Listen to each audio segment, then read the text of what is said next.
কিন্তু যেহেতু কথা চলে আসছে, রাজার গোষ্ঠীটা ভিতরে রাজনীতি ভরা, কথা কয় না কেন? রাজার গোষ্ঠী ফকিরের গোষ্ঠী না, রাজার গোষ্ঠী, এই জন্য ভিতরে রাজনীতি ভরা।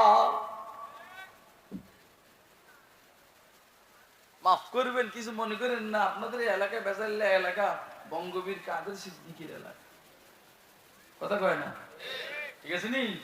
আরো আরো কত বীর আছে এখানে, এক লড়াই করে বীর হয়ে গেছে। হযরত খালেদ জীবনে 128টা লড়াই করছেন, কেউ তো বীর কয় না, শুধু সাইফুল্লাহ কয়। আল্লাহর দরবার বেটা বীর যখন 2 নম্বরই করে, এটা বীর থেকে, কথা কয় না কেন? বীর যখন 2 নম্বরই করে, এটা আর বীর থাকে না।